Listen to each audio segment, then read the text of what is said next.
Assalamualaikum warahmatullahi wabarakatuh. Waalaikumsalam warahmatullahi wabarakatuh. Bagaimana anak-anak kabarnya pada hari ini?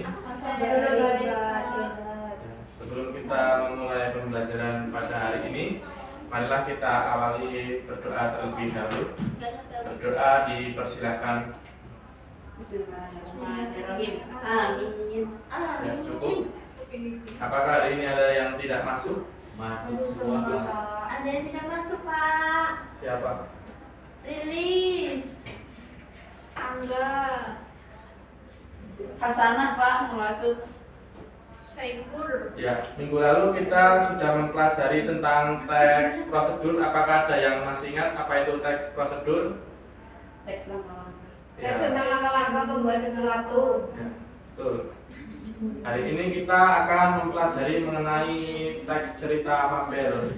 Sebelumnya, yaitu ini ada kompetensi inti dari pembelajaran pada hari ini. Bisa dilihat dan dibaca. Untuk selanjutnya, yaitu ada kompetensi dasar dan indikator pencapaian kompetensi. Untuk KD yang akan kita pelajari pada hari ini yaitu mengidentifikasi informasi tentang fabel atau legenda daerah setempat yang dibaca dan didengar. Nah, untuk pembelajaran hari ini kita akan memfokuskan kepada teks fabel. Kemudian untuk indikator pencapaian kompetensinya yaitu mengidentifikasi cerita fabel atau legenda daerah setempat yang dibaca dan didengar, menyimpulkan ciri unsur cerita fabel pada teks yang dibaca dan didengar, dan mendaftar kata atau kalimat sebagai ciri teks cerita fabel yang dibaca dan didengar. Ya, sebelum masuk pada materi, mari kita lihat video mengenai agar kalian mempunyai gambaran apa itu cerita fabel.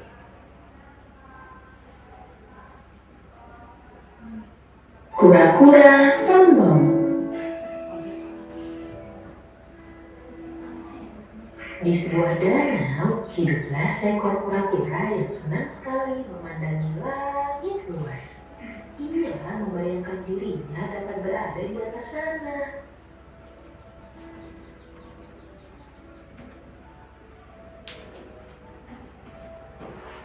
Alangkah indahnya langit itu. Ada yang bisa terbang di atas sana. Tinggal dalam tempur yang berat ini masih memperlambat jalanku. Aku tidak suka. Tak lama kemudian, ia melihat sepasang burung merpati di pinggiran danau dan terlintas ide untuk meminta bantuan mereka.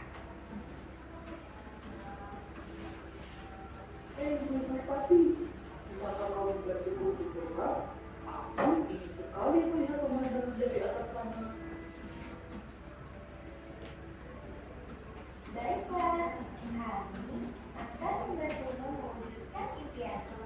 Kami akan mencari batang kayu yang kau hanya perlu menggigitnya.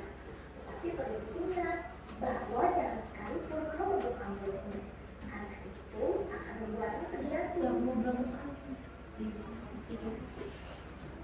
Tenang saja, aku akan menggigitnya sekuat tenaga.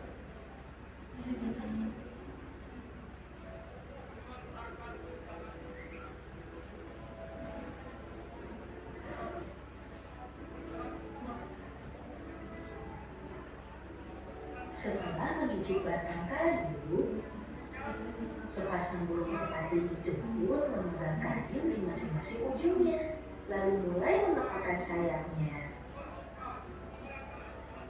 Perlahan-lahan mereka terbang ke langit dan pura-pura sangat gembira.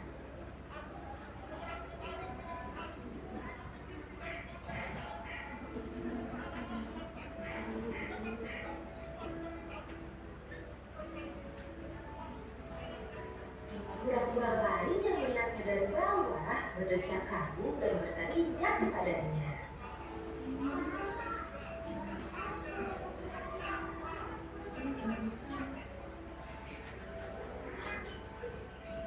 Kura-kura yang sudah merasa hebat itu pun berniat membalas pujian tersebut dengan sombong. Pura-pura lupa dengan pesan burung merpati. mulutnya, gigitannya terlepas. Alhasil, kura-kura pun terjatuh ke tanah.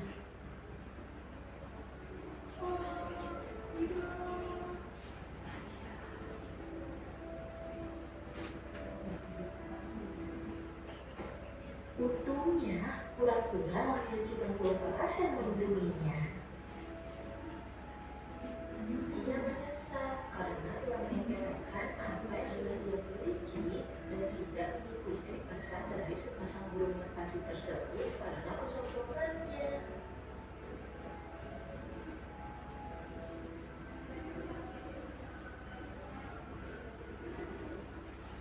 Baik, itu tadi adalah contoh video mengenai cerita fabel.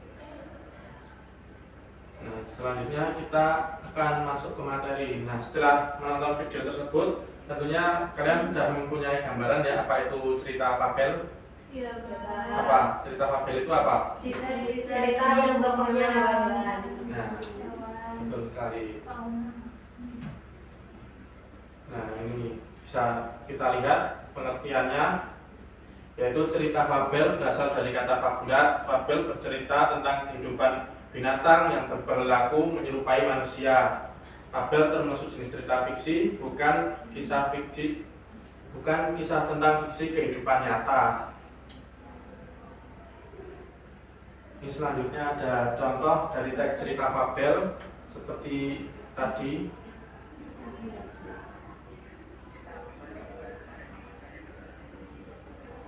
Selanjutnya masuk kepada materi, ciri, dan unsur teks fabel. Nah, setelah anak-anak tadi melihat video tadi, mungkin bisa disimpulkan ciri-cirinya. Saya sudah bagikan materi juga tadi, mungkin bisa dibaca ciri-ciri dari teks cerita fabel. Ceritanya mengambil tokoh binatang. Ya, Watak tokoh binatang digambarkan seperti watak manusia. betul. Terus apalagi? Alur cerita singkat dan sederhana. Betul, Mas Bambang. Apalagi? Dapat berbicara seperti manusia. Ya, apakah masih ada lagi? Latarnya hutan. Ya, seperti alam ya latarnya. Iya. Nah, ini bisa kita lihat betul ya apa yang disampaikan oleh teman-teman tadi, cerita fabel, yaitu cerita fabel mengambil tokoh binatang, watak tokohnya digambarkan seperti manusia, kemudian tokoh binatang bisa berbicara seperti manusia, cerita memiliki rangkaian peristiwa yang menunjukkan kejadian sebab akibat, kemudian latarnya yaitu menggunakan latar alam seperti hutan, sungai, dan gunung, dan ini juga masih ada yaitu ciri bahasa yang digunakan dalam fabel yaitu kalimat naratif atau peristiwa, kalimat langsung yang berupa dialog para tokoh, dan menggunakan bahasa sehari-hari atau bahasa non-formal. Untuk selanjutnya yaitu struktur teks fabel. Mungkin ada yang mau menjelaskan struktur teks fabel? Orientasi. Ya, yang pertama ada orientasi, terus apa lagi? Komplikasi. Terus apa lagi? Resolusi. Terus apa lagi? Koda.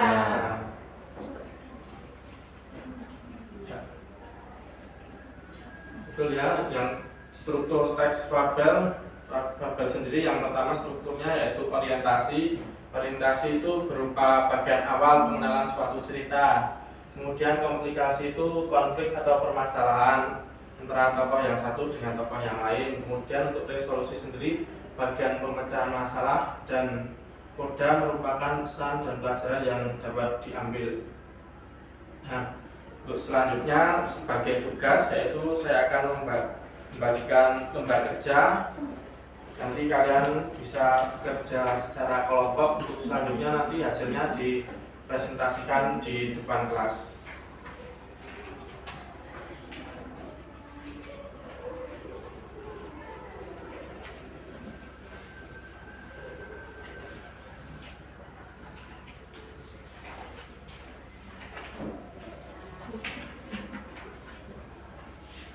Gambar. Nah, Untuk pengerjaannya saya beri waktu 5 menit. Silakan bisa mulai dikerjakan. Nah ini kelompok atau sendiri-sendiri? Itu saya bisa berdiskusi secara kelompok. Boleh. Tiga dan ketiga, kedua dan ketiga, ketiga dan Yang pertama orang ketiga.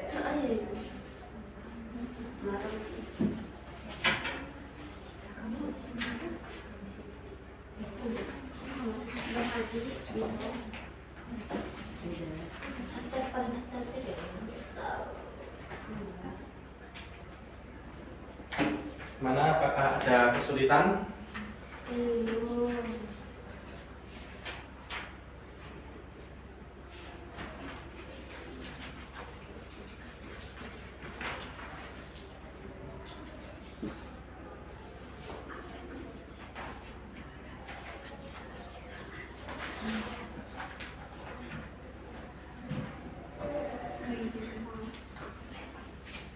Sudah selesai Pak. Ya. Jika sudah, apakah ada yang ingin presentasi mengenai hasilnya di depan kelas? Silakan. Mas Bambang.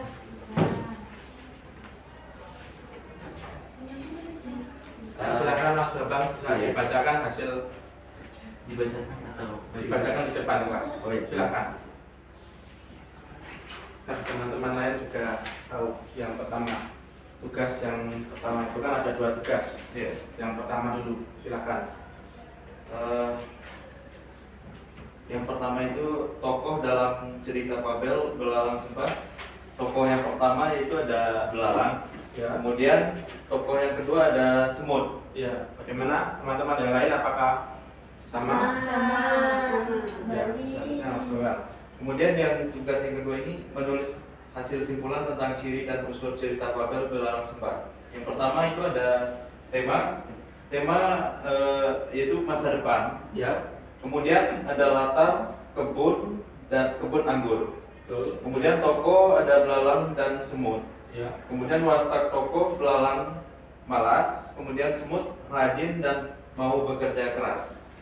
kemudian konfliknya. Kemudian konflik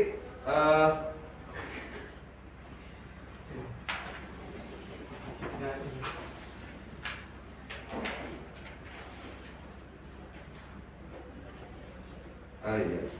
Kemudian konflik para semut melihat sang iya. Namun sang belalang lupa bahwa dia harus mengumpulkan makanan untuk persiapannya menghadapi musim dingin. Kemudian yang kedua, belalang belum sempat mengumpulkan makanan karena sibuk menari. Belalang kelaparan dan lari ke rumah semut. Ia meminta makanan kepada semut. Kemudian untuk yang terakhir, Yang amanat masa depan adalah milik setiap orang. Maka setiap orang perlu menyiapkan masa depannya dengan berusaha. Bukan hanya menikmati kesenangan di masa sekarang tanpa memikirkan masa depan. Terima kasih Mas Bambang yang telah menyampaikan hasil diskusinya. Untuk selanjutnya, yaitu yang terakhir dapat kita simpulkan pada pertemuan hari ini, kita telah mempelajari tentang apa itu teks fabel. Dapat kita simpulkan, jadi teks fabel tadi itu apa? Cerita yang kita tentang hewan. Ya, betul. Kemudian tadi strukturnya ada yang pertama, Orientasi. ya orientasi, Komplikasi. Resolusi. Koda. Nah, betul. Nah, untuk di pertemuan yang selanjutnya kita akan masuk ke dalam KD 4.11 yaitu menceritakan kembali isi atau legenda, isi fabel atau legenda daerah setempat. Nah, untuk itu Bapak minta kalian mencari teks cerita fabel bisa dari koran, dari internet, dari buku untuk diceritakan kembali isinya di pertemuan yang akan datang. Mungkin itu saja yang dapat Bapak sampaikan pada pembelajaran pada hari ini. Semoga bisa bermanfaat untuk kita semua. Sekian, Assalamualaikum warahmatullahi wabarakatuh. Waalaikumsalam.